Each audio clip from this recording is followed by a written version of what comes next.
பொதுக்காலம் 15ஆம் வாரம் ஞாயிற்றுக்கிழமை. முதல் வாசகம். மழை நிலத்தை நனைத்து விளைய செய்கின்றது. இறைவாக்கினர் எசையா நூலிலிருந்து வாசகம். அதிகாரம் 55. இறைவாசனங்கள் 10 முதல் 11. ஆண்டவர் கூறுவது: மழையும் பனியும் வானத்திலிருந்து இறங்கி வருகின்றன. அவை நிலத்தை நனைத்து முளை அரும்பி வளர செய்து, விதைப்பவனுக்கு விதையையும் உண்பவனுக்கு உணவையும் கொடுக்காமல் அங்கு திரும்பி செல்வதில்லை. அவ்வாறே என் வாயிலிருந்து புறப்பட்டு செல்லும் வாக்கும் இருக்கும். அது என் விருப்பத்தை செயல்படுத்தி எதற்காக நான் அதை அனுப்பினோனோ அதை வெற்றிகரமாக நிறைவேற்றாமல் வெறுமையாய் என்னிடம் திரும்பி வருவதில்லை. ஆண்டவரின் அருள்வாக்கு. இறைவா, உமக்கு நன்றி. பதிலுரை பாடல். பல்லவி. நல்ல நிலத்தில் விழுந்த விதைகளோ விளைச்சலை கொடுத்தன. மண்ணுலகை பேணி அதன் நீர் வளத்தையும் நில வளத்தையும் பெருக்கினீர். கடவுளின் ஆறு கரை புரண்டு ஓடியது. அது தானியங்களை நிரம்ப விளைய செய்தது. பல்லவி. நல்ல நிலத்தில் விழுந்த விதைகளோ விளைச்சலை கொடுத்தன. நீரே அவற்றை இவ்வாறு விளைய செய்துள்ளீர். அதன் படைசால்களில் தண்ணீர் நிறைந்தோடச் செய்தீர்.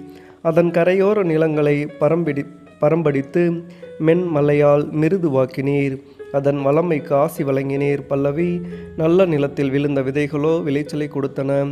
ஆண்டு முழுவதும் உமது நலத்தால் முடிசூற்றுகின்றீர். உம்முடைய வழிகள் எல்லாம் வளம் கொளிக்கின்றன. பாலை நிலத்தில் மேய்ச்ச நிலங்கள் செழுமை பொங்குகின்றன. குண்டுகள் அக்களிப்பை இடைக்கச்சையாய் அணிந்துள்ளன. பல்லவி. நல்ல நிலத்தில் விழுந்த விதைகளோ விளைச்சலை கொடுத்தன. புல்வெளிகள் மந்தைகளை ஆடையென கொண்டுள்ளன. பள்ளத்தாக்குகள் தானியங்களால் தங்களை போர்த்தி கொண்டுள்ளன. அவற்றில் எங்கும் ஆரவாரம், எம்மருங்கும் இன்னிசை.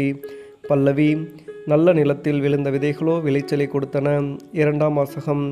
கடவுளின் மக்கள் வெளிப்படுவதை காண்பதற்காக படைப்பே பேராவலோடு காத்திருக்கிறது. திருத்துதர் பவுல் உரோமையருக்கு எழுதிய திருமுகத்திலிருந்து வாசகம். அதிகாரம் 8. இறை வார்த்தைகள் 18 முதல் 23 வரை. சகோதரர் சகோதரிகளே, இக்காலத்தில் நாம் படும் துன்பங்கள் எதிர்காலத்தில் நமக்காக வெளிப்படப் போகிற மாட்சியோடு ஒப்பிட தகுதியற்றவை என நான் எண்ணுகிறேன். இம்மாட்சியுடன் கடவுளின் மக்கள் வெளிப்படுவதை காண்பதற்காக படைப்பே பேராவலோடு காத்திருக்கிறது. ஏனெனில் படைப்பு பயனற்ற நிலைக்கு உட்பட்டுள்ளது. தானே விரும்பியதால் அப்படி ஆகவில்லை. அதை உட்படுத்தினவரின் விருப்பத்தால் அவ்வாறு ஆயிற்று. எனினும் அது எதிர்நோக்கை இழந்த நிலையில் இல்லை. அது அழிவுக்கு அடிமைப்பட்டிருக்கும் நிலையிலிருந்து விடுவிக்கப்பட்டு கடவுளின் பிள்ளைகளுக்குரிய பெருமையையும் விடுதலையையும் தானும் பெற்றுக்கொள்ளும் என்கிற எதிர்நோக்கோடு இருக்கின்றது.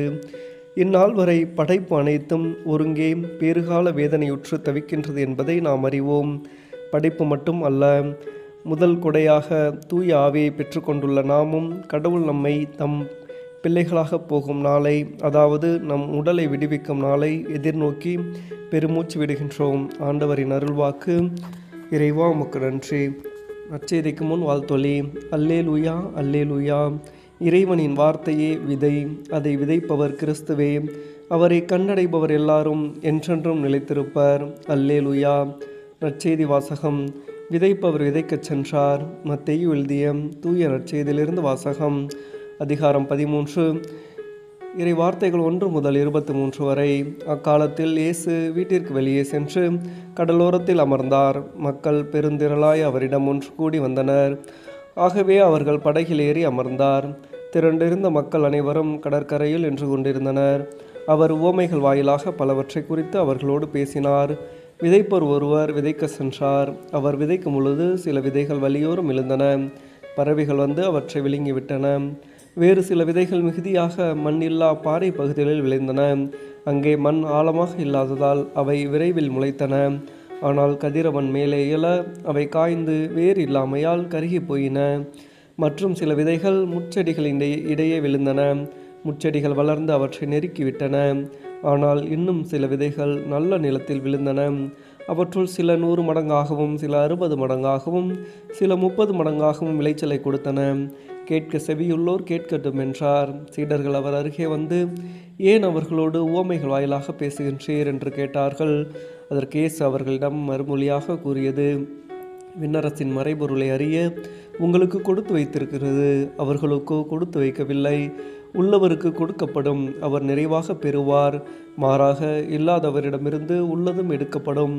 அவர்கள் கண்டும் காண்பதில்லை, கேட்டும் கேட்பதில்லை, புரிந்து கொள்வதும் இல்லை. இதனால்தான் நான் அவர்களோடு உவமைகள் வாயிலாக பேசுகிறேன். இவ்வாறு எசையாவின் பின்வரும் இறைவாக்கு அவர்களிடம் நிறைவேறுகிறது. நீங்கள் உங்கள் காதால் தொடர்ந்து கேட்கும் கருத்தில் கொள்வதில்லை, உங்கள் கண்களால் பார்த்து கொண்டே இருந்தும் உணர்வதில்லை. இம்மக்களின் நெஞ்சம் கொழுத்து போய்விட்டது, காதும் மந்தமாகிவிட்டது. இவர்கள் தம் கண்களை மூடிக்கொண்டார்கள். எனவே கண்ணால் காணாமலும் காதால் கேளாமலும் உள்ளத்தால் உணராமலும் மனம் மாறாமலும் இருக்கின்றார்கள். நானும் அவர்களை குணமாக்காமல் இருக்கின்றேன். உங்கள் கண்களோ பேறு பெற்றவை, ஏனெனில் அவை காண்கின்றன. உங்கள் காதுகளும் பேறு பெற்றவை, ஏனெனில் அவை கேட்கின்றன. நான் உறுதியாக உங்களுக்கு சொல்கின்றேன், பல இறைவாக்கினர்களும் நேர்மையாளர்களும் நீங்கள் காண்பவற்றை காண ஆவல் கொண்டிருந்தார்கள், ஆனால் அவர்கள் காணவில்லை. நீங்கள் கேட்பவற்றை கேட்க விரும்பினார்கள், ஆனால் அவர்கள் கேட்கவில்லை. எனவே விதைப்பவர் உவமை பற்றி கேளுங்கள். வழியோரம் விதைக்கப்பட்ட விதைகளுக்கு ஒப்பானோர் இறையாட்சியை குறித்த இறைவார்த்தையை கேட்டும் புரிந்து கொள்ள மாட்டார்கள். அவர்கள் உள்ளத்தில் விதைக்கப்பட்ட விதைகளை தீயோன் கைப்பற்றி செல்வான். பாறை பகுதிகளில் விதைக்கப்பட்ட விதைகளுக்கு ஒப்பானோர் இறைவார்த்தையை கேட்டவுடன் அதை மகிழ்ச்சியோடு ஏற்றுக்கொள்வார்கள். ஆனால் அவர்கள் வேறற்றவர்கள், எனவே அவர்கள் சிறிது காலமே நிலைத்திருப்பார்கள். இறைவார்த்தையின் பொருட்டு வேதனையோ இன்னலோ நேர்ந்தவுடனே தடுமாற்றம் அடைவார்கள். முட்செடிகளுக்கு இடையில் விழுந்த விதைகளுக்கு ஒப்பானோர் இறைவார்த்தையை கேட்டும் உலக கவலையையும் செல்வ மாயையும் அவ்வார்த்தையை நெருக்கிவிடுவதால் பயனளிக்க மாட்டார்கள். நல்ல நிலத்தில் விதைக்கப்பட்ட விதைகளுக்கு ஒப்பானோர் இவ்விறைவார்த்தையை கேட்டு புரிந்து கொள்வார்கள். இவர்களுள் சிலர் 100 மடங்காகவும், சிலர் 60 மடங்காகவும், சிலர் 30 மடங்காகவும் பயனளிப்பர். ஆண்டவரின் அருள்வாக்கு. கிறிஸ்துவே உமக்கு புகழ்.